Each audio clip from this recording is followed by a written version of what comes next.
teman-teman kelas 12. Selamat datang di video pembelajaran Bahasa Indonesia Modul 13. Hari ini kita akan masuk ke materi unit 1, yaitu mengenali informasi dalam teks cerita sejarah. Memahami sejarah bukan hanya soal angka, tapi tentang bagaimana kita menggali makna dari fakta masa lalu. Sebenarnya, apa yang dimaksud dengan teks sejarah? Teks sejarah adalah teks yang menjelaskan fakta atau kejadian masa lalu yang memiliki nilai sejarah dan menjadi latar belakang terjadinya sesuatu. Berbeda dengan novel fiksi, teks sejarah wajib bersumber pada fakta nyata yang benar-benar pernah terjadi. Ciri utama dari teks sejarah adalah penyajiannya yang dilakukan secara kronologis atau berdasarkan urutan waktu. Informasi yang disampaikan harus akurat karena teks ini bertujuan untuk memberikan gambaran yang jelas tentang peristiwa masa lalu kepada pembaca di masa sekarang. Untuk mengenali informasi di dalamnya secara akurat, kita bisa menggunakan rumus sakti yaitu 5W+1H. Pastikan kalian menemukan jawaban atas pertanyaan, apa peristiwanya, di mana terjadinya, kapan waktunya, siapa tokoh yang terlibat, mengapa peristiwa itu terjadi, dan bagaimana proses kejadiannya. Sekarang, mari kita bedah sebuah teks sejarah yang sangat mendalam tentang peristiwa tsunami Aceh. Peristiwa dahsyat pada 26 Desember 2004 ini adalah salah satu bencana terbesar yang tercatat dalam sejarah modern kita, yang mengubah banyak hal dalam sekejap. Dalam teks ini, kita diajak melihat kembali kronologi saat gempa bumi bermagnitudo 9,1 memicu gelombang raksasa.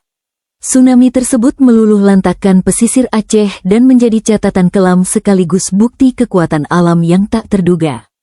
Perhatikan data statistik yang disajikan dalam teks. Tercatat angka yang sangat memilukan, yaitu 186.983 jiwa korban meninggal dan hilang. Dalam sebuah teks sejarah, angka seteliti ini berfungsi sebagai data otentik yang membuktikan skala besar dari peristiwa tersebut. Secara struktur, teks sejarah terdiri dari 3 bagian utama. Dimulai dari orientasi sebagai pengenalan situasi, diikuti dengan urutan peristiwa yang disusun secara kronologis, dan biasanya diakhiri dengan reorientasi yang berisi komentar atau pandangan penulis terhadap peristiwa tersebut. Masuk ke bagian penugasan 1. Di sini, kalian diminta untuk menjadi pengamat sejarah yang kritis. Tugas kalian adalah mengidentifikasi informasi penting dari teks tsunami Aceh atau bagian teks orang hilang yang telah kita bahas sebelumnya. Gunakanlah format tabel identifikasi informasi yang tersedia di modul kalian.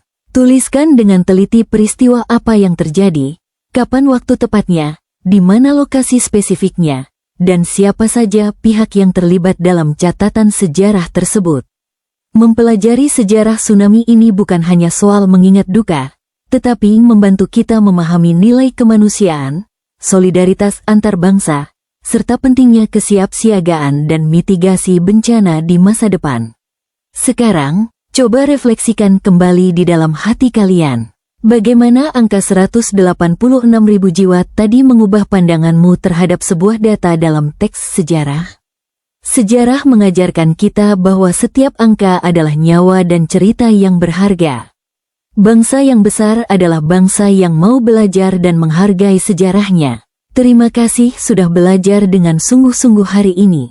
Teruslah membaca dan kenali jati diri bangsa kalian melalui sejarah. Sampai jumpa di video pembelajaran selanjutnya.